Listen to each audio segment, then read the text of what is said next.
ಮಾತಾಜಿಯವರ ಜೀವನದ ಸರಳತೆ ನೋಡ್ರಿ.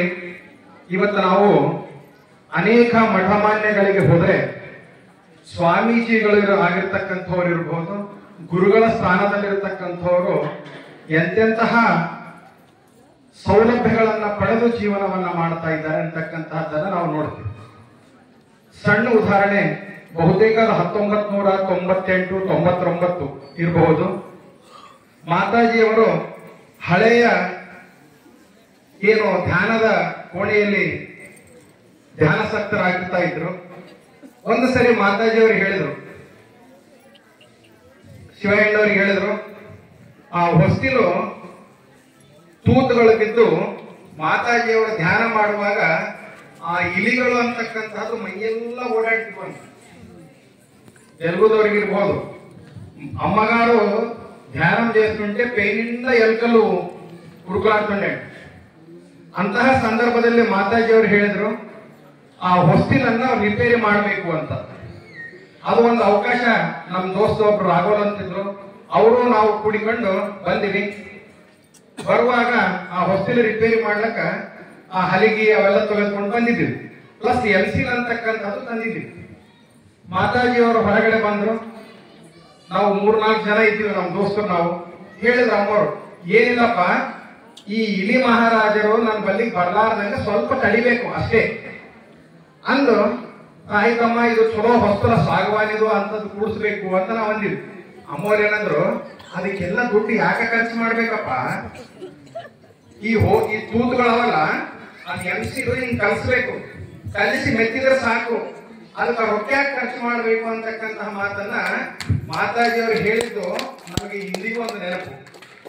ಎರಡನೇದ್ದು, ಆಶ್ರಮದ ಕೆಲಸಕ್ಕಾಗಿ ಭಕ್ತರಿಗಾಗುವ ತೊಂದರೆ ಬಗ್ಗೆ ನೀವು ಹೊರಗೆ ಹೇಳಬೇಕು ವಿನಃ ಅಮ್ಮೋರಿಗೆ ತೊಂದರೆ ಆಗ್ತದಂತಕ್ಕಂತಹದ್ದು ಎಲ್ಲಿ ಇಲ್ಲ. ಯಾಕಂದ್ರೆ ಅಮ್ಮೋರಿಗೆ ಏನು ಬೇಕಿಲ್ಲ, ಅಮ್ಮೋರಿಗೆ ನಿಮ್ಮ ಪ್ರಪಂಚನೇ ಬೇಕಿಲ್ಲ ಅಂತಕ್ಕಂತಹ ಮಾತನ್ನ ಒಂದು ಸರಿ ಹೇಳಿದ್ರು. ಅದು ಹೆಂಗಪ್ಪ ಅಂತಂದ್ರೆ, ಈ ಬೆಟ್ಟದ ಮೇಲೆ ನೀರು ಬರ್ತಾ ಇರಲಿಲ್ಲ ಒಂದು ಸಂದರ್ಭದಲ್ಲಿ. ನಮಗೆ ಇನ್ನೂ ನಾವು ಸಣ್ಣವರು ಬಹಳ, ನಾವೊಬ್ಬ ಇಂಜಿನಿಯರ್ ಜೊತೆ ಮಾತನಾಡುವಾಗ ಏನ್ ಹೇಳಿದ್ವಿ ಅಂತಂದ್ರೆ, ನಾವೇನು ಸುಮ್ಮನೆ ಬಂದವ್ರ ಜೊತೆ ಮಾತಾಡ್ತಿದ್ವಿ ಅಷ್ಟೇ. ನಾವು ಅಷ್ಟು ಮಾಡಿಸುವಷ್ಟು ಅಥವಾ ಅವ್ರ ಬಳಿ ಹೋಗಿ ಕೆಲಸ ಮಾಡಿಸುವಷ್ಟು ಯಾವುದೇ ಯೋಗ್ಯತೆ ನಮಗೆ ಅಮ್ಮೋರ ಆಶೀರ್ವಾದ ಏನಿತ್ತು ಅಷ್ಟೇ ಮಾತಾಡ್ತಿದ್ವಿ.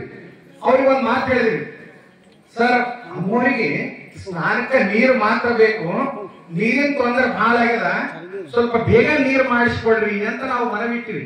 ಹೆಸರು ಯಾರು ಹೇಳಿದ್ವಿ? ಅಮ್ಮೋರ್ದು ಹೇಳಿದ್ವಿ. ಅದೇ ಮಾತನ್ನ ಒಂದು ಸಂದರ್ಭ ಬಂದಾಗ ಅಮ್ಮೋರಿಗೆ ಹೇಳಿದೆ ನಾನು, ಅಮ್ಮ ನೀ ಇಂಜಿನಿಯರ್ ಅವ್ರು ಬಂದಿದ್ರು, ಹಿಂಗ ಅಂದೆ ನಾನು ಅಂತ ಹೇಳಿದೆ. ಮತ್ತೆ ನಾವು ಸಣ್ಣವ್ರವ್ರ, ಯಾಕಂದ್ರೆ ನಮ್ಗೊಂದು ಖುಷಿ ಆಗ್ತಿತ್ತು ಅಮ್ಮವ್ರ ಮೇಲೆ ಮಾತಾಡ್ಬೇಕಾಗಿದೆ.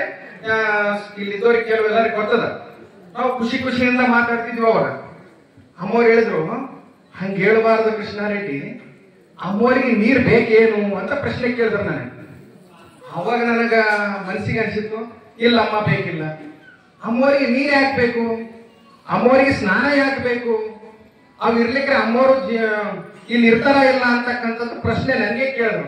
ಹೌದಮ್ಮ, ತಪ್ಪು ಅಮ್ಮ, ನಾನು ಆ ರೀತಿ ಹೇಳ್ತು ಅಂತ. ಅಂದ್ರೆ ಈ ಆಶ್ರಮ ಅಂತಕ್ಕಂತಹದ್ದು ಇದು ನಿಮ್ಮದು, ನಿಮಗಾಗಿ ಈ ಆಶ್ರಮ, ಅಮ್ಮೋರಿಗಾಗಿ ಅಲ್ಲ. ನೀವು ಭಕ್ತರೆಲ್ಲರೂ ಸೇರಿಕೊಂಡು ಆಶ್ರಮದ ಅಭಿವೃದ್ಧಿ ಮಾಡಬೇಕು ಅಂತಕ್ಕಂಥ ಮಾತನ್ನ ಹೇಳಿ ಆ ಇಂಡೈರೆಕ್ಟ್ ಆಗಿ ಹೇಳಿದ್ರು ಅಂತಕ್ಕಂಥದ್ದು ನನಗೆ ಎರಡನೇ ಮಾತು ಅನಿಸಿದ್ದು. ಇನ್ನು ಮೂರನೇದು, ಅಮ್ಮವರು ನನಗೆ ಒಂದು ಮಾತು ಹೇಳ್ತಿದ್ರು. ನಾಯಿನವರು ಅದು ಸಂದರ್ಭ ಬಂದದ್ದು ಹೇಳ್ಬೇಕು. ನಮಗೆ ನೀ ಧ್ಯಾನ ಮಾಡು ಅಂತಿದ್ರು. ನಾನು ಅಂತಿದ್ದೆ, ನಾನು ಧ್ಯಾನ ಮಾಡಂಗಿಲ್ಲ, ನನಗೆ ಕೆಲಸ ಹೇಳು, ಏನಾದ್ರೂ ನನ್ನ ಕೈಲಾದ್ರೆ ಕೆಲಸ ಮಾಡ್ತೀನಿ, ಆದ್ರೆ ಧ್ಯಾನ ಮಾಡಂಗಿಲ್ಲ ಅಂತ ಸ್ಪಷ್ಟ ಹೇಳ್ತಿದ್ದೆ ನಾನು. ರಾತ್ರಿ 2 ಗಂಟೆಗೆ 3 ಗಂಟೆಗೆ ಹಿಂಗ್ ಹೋಗ್ತಿದ್ವಿ. ಅಮ್ಮವ್ರು ಒಂದು ಮಾತಂದ್ರು, ಏನಪ್ಪ ನೀ ಧ್ಯಾನ ಮಾಡಂಗಿಲ್ಲ? ನಾನು ಇಲ್ಲಮ್ಮ, ನಾನು ಧ್ಯಾನ ಮಾಡಂಗಿಲ್ಲ. ಯಾಕೆ ಮಾಡಂಗಿಲ್ಲ ಅಂದ್ರು. ನಾ ಸ್ವಯಂ ಅಮ್ಮ ಹಿಂಗ್ ಕಣ್ಣು ಮುಚ್ಕೊಂಡ್ರೆ ನನಗೆಲ್ಲ ಬೇರೆ ಬೇರೆ ವಿಚಾರ ಬರ್ತಾವ, ಏನೇನೋ ನೆನಪು ಬರ್ತಾವ. ಹಂಗ ಆಯ್ತು, ನೀ ಧ್ಯಾನ ಮಾಡ್ಬೇಡ, ನೀನ್ ಏನ್ ಮಾಡ್ಬೇಕಪ್ಪ ಅಂತಂದ್ರೆ, ನಿನ್ನ ಜೊತೆಗಿದ್ದವರಿಗೆ, ನೀನು ಬೇಕಿದ್ದವರಿಗೆ, ನಿನಗೆ ಕಷ್ಟದಲ್ಲಿದ್ದವರಿಗೆ ನೀನು ಒಳ್ಳೆ ರೀತಿಯಿಂದ ಸಹಾಯ ಮಾಡು, ಅದೇ ನಿನಗೆ ಧ್ಯಾನ ಅಂತ ಹೇಳಿದ್ರು. ಅದನ್ನ ಸಹಿತ ನಾವೆಲ್ಲರೂ ತಿಳ್ಕೊಳ್ಬೇಕಂತಕ್ಕಂಥದ್ದನ್ನ ನನಗೂ ಹೇಳಿರ್ತಕ್ಕಂಥದ್ದು, ಅದು ಎಲ್ಲರಿಗೂ ಅನ್ವಯ ಆಗ್ತದೆ ಅಂತಕ್ಕಂಥದ್ದು. ಇನ್ನ ಮತ್ತೊಂದು ಏನಪ್ಪಾ ಅಂತಂದ್ರೆ, ನಾವು ಅಂದುಕೋಬಹುದು ನಾವು ಏನು ಮಾಡಿದ್ರು ಸಹಿತ ಯಾರೇ ಇರ್ಬೋದು, ಅದು ಇಲ್ಲ. ಯಾಕಂತಂದ್ರೆ ಅಮ್ಮವರು ಎಲ್ಲಾ ರೂಪದಲ್ಲಿ ದರ್ಶನವನ್ನ ನೀಡಿ ಇವತ್ತು ಎಲ್ಲರಿಗೂ ಆಗಿರ್ತಕ್ಕಂತಹ ಅನುಭವಗಳಿವೆ. ಅಮ್ಮವರು ನಮ್ಮ ಮಧ್ಯದಲ್ಲಿದ್ದಾರೆ, ಅಮ್ಮವರು ಈ ಆಶ್ರಮದ ಸುತ್ತಲೂ ಇದ್ದಾರೆ, ಅಮ್ಮವರು ಸರ್ವಂತರ್ಯಾಮಿ ಅಂತಕ್ಕಂಥದ್ದಕ್ಕೆ ಒಂದು ಉದಾಹರಣೆ ಏನಪ್ಪಾ ಅಂತಂದ್ರೆ, ಅಲ್ಲಿ ಬಾಲಮಣಿಯಮ್ಮ ಅವ್ರ ರೂಮ್, ಅವಾಗ ಬಾಲಮಣಿಯಮ್ಮ ಅವ್ರ ರೂಮಿನ ಸಲುವಾಗಿ ರೂಮ್ ಕಟ್ಟಡ ಮುಗಿದಿತ್ತು. ನಾವು 3 ಜನ ಫ್ರೆಂಡ್ಸ್ ಇದ್ವಿ, ಒಬ್ರು ಇರ್ಲಿಲ್ಲ. 3 ಜನ ದೋಸ್ತರು. ರಾತ್ರಿ 9-9:30 ಆಗಿತ್ತು. ಅದಕ್ಕೆ ಸಾಕ್ಷಿ ಅಂತಂದ್ರೆ ಇಲ್ಲಿ ಗೋಪಾಲ್ ಅಂತಕ್ಕಂಥ ಅವ್ರ ಅಣ್ಣ ನಮ್ಮ ಜೊತೆಯಲ್ಲಿದ್ದ. 3 ಜನ ಇರುವಾಗ ಒಂದು ಚೇಳು ಬಂತು, ಆ ರೂಮಿನ ಒಳಗಡೆ ಒಂದು ಚೇಳು ಬಂತು. ನಾನು ಒಬ್ಬರಿಂದ ಹೇಳಿದ್ರೆ ಯಾರು ನಂಬಲ್ಲ. 3 ಜನ ಇದ್ದೀವಿ, ಬಾಬು, ಅನ್ವಯ್ಯ, ನಾನು. 3 ಜನ ಇದ್ದಾಗ ಆ ಚೇಳು ಬಂತು.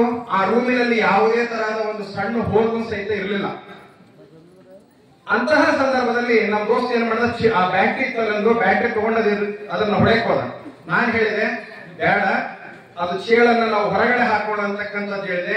ಅಲ್ಲಿ ಅಮ್ಮೋರು ಒಂದ್ 2 ಇಟ್ಟಂಗಿ ಇಟ್ಟು ಆ ಒಂದು ಬಂಡಿ ಮೇಲೆ ಅಮ್ಮೋರು ಫೋಟೋ ಇಟ್ಟು ಪೂಜೆ ಮಾಡ್ತಿದ್ರು.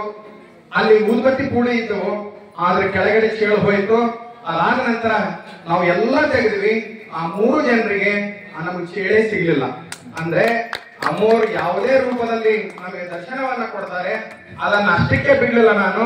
ಅಮ್ಮೋರಿಗೆ ಮತ್ತೆ ಸಂದರ್ಭ ಬಂದಾಗ ಡೈರೆಕ್ಟ್ ಆಗಿ ನಾನು ಕೇಳಿದೆ, ಅಮ್ಮ ನಾವು 3 ಜನ ಇದ್ದೀವಿ, ನಮ್ಗೆ ಹಿಂಗ ಅನುಭವ ಆಯ್ತು, ಏನು ಅಂತ ಕೇಳಿದೆ. ಅವಾಗ ಅಂದ್ರ ಅಮ್ಮವರು ನಕ್ಕೊಂತ, ಚಲೋ ಹುಡುಕಬೇಕಾಗಿತ್ತು, ಚಲೋ ಹುಡುಕ್ಬೇಕಪ್ಪ ನೀನು ಅಂದ್ರು.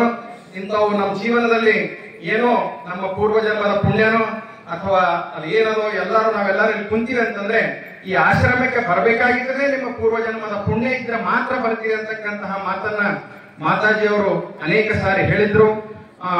ಮಾತಾಜಿಯವರ ಒಂದು ಅನುಭವ, ಅವರ ಪ್ರೀತಿ ಎಷ್ಟು ಇತ್ತು ಅಂದ್ರೆ, ಅತ್ಯಂತ ಒಂದು ನಮ್ಮ ಮೇಲೆ, ನಮ್ಮ ಭಕ್ತರ ಮೇಲೆ ಎಷ್ಟು ಪ್ರೀತಿ ಇತ್ತು ಅದೇ ರೀತಿ ನಮ್ಮೆಲ್ಲರ ಮೇಲೆ ಇತ್ತು ಅಂತಕ್ಕಂಥ ಮಾತನ್ನ ಈ ಸಂದರ್ಭದಲ್ಲಿ ಹೇಳಿ ನನ್ನ 2 ಮಾತನ್ನ ವೀಕ್ಷಿಸ್ತೇನೆ.